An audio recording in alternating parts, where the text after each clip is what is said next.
তিন্নি, বিয়েটা তাহলে তো ঠিকই হয়ে গেল। তাহলে তুইও গ্রাম ছেড়ে চলে যাবি? ওভাবে কেন বলছিস? তাছাড়া নদী পেরোলে ওপারেই তো আমার শ্বশুর বাড়ি। যখন ইচ্ছে হবে তখনই চলে আসবো। হ্যাঁ হ্যাঁ, জানি তুমি কেমন আসবে। তোমার বর ছাড়লে তবে না তুমি আসবে।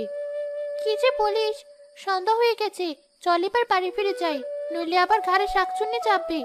তা যা বলেছিস, চল তাহলে বাড়িতেই ফিরে যাই।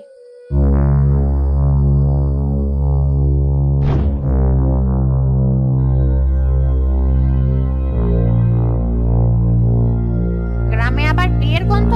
আমি থাকতে ওদের বিয়ে হবে? বাজনা বাজবে, আলো জ্বলবে।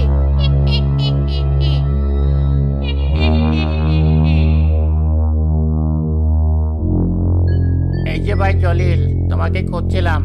শোনো ভাই, এই শুক্রবার আমার মেয়ের বিয়ে, তোমাকে কিন্তু আসতেই হবে। এ বাবা, বলো কি? তিন্নির বিয়ে?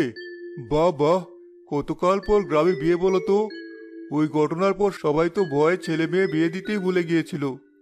আহা, ওসব পুরোনো কথা বলে মেজাজটা নষ্ট করো না তো। এবার দেখবে, আমার মেয়ের বিয়ের পর সবাই তাদের ভুল বুঝতে পারবে।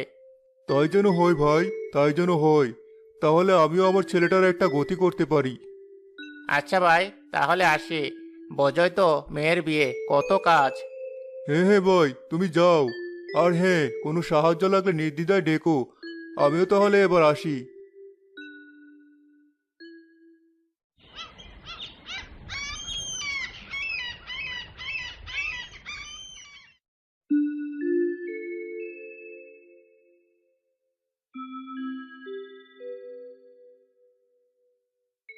মা, তুমি আবার কাঁদছো? কি করব মা, আজ তো তুই পর হয়ে যাবি, এই ঘরটা আমার শূন্য হয়ে যাবে। ধুর, কি যে বলো! আমি তো আজ যাবো আর কালই আবার ফিরে আসবো। পাগলি মেয়ে আমার, ওটা তো শ্বশুর বাড়ি, অমন হুট করে বললে কি আর আসা যায়? ওসব আমি জানি না, তোমাকে ছাড়া আমি থাকতে পারবো না। ওই তো রিনা চলে এসেছে।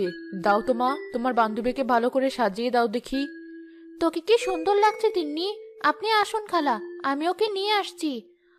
হয়েছে হয়েছে, তোমাকে আর নিয়ে যেতে হবে না, আমি একাই যেতে পারবো। মা, তুমি রিনাকে নিয়ে একটু যাও দেখি, আমি একটু পরেই আসছি। মেয়ের লজ্জা শরম বলতে কিচ্ছু নেই। চলুন তো খালা, আমরা চলে যাই। ওর যা ইচ্ছা ও তাই করুক। আজ আমি এই বাড়ি ছেড়ে চলে যাব। সৃষ্টিকর্তা, তুমি আমার বাবা মাকে ভালো রেখো।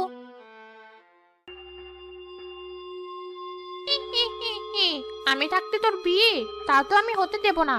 এই গ্রামে আমি থাকতে কিছুতেই কারো বিয়ে হবে না, হলে সেটা আমার হবে। ওরে বাবারে, শাকচুন্নি! কে কোথায় আছো? বাঁচাও, বাঁচাও আমায়! কে তোকে বাঁচাবে? আমার হাত থেকে কে তোকে বাঁচাবে? খুব বিয়ে করার শখ, তাই না? জানিস না এই গ্রামে আমার অভিশাপ আছে, আমার আগে কারো বিয়ে আমি হতে দেব না।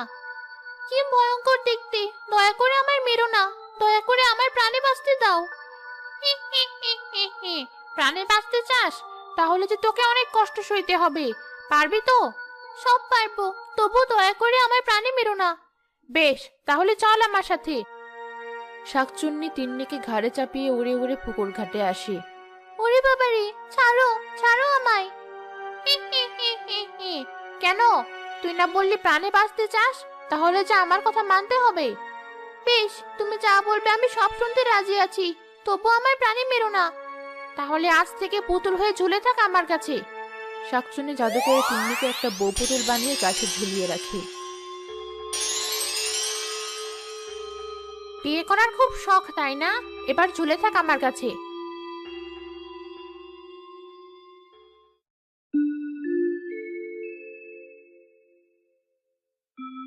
বলো মা, আর দেরি করো না, বলো কবুল।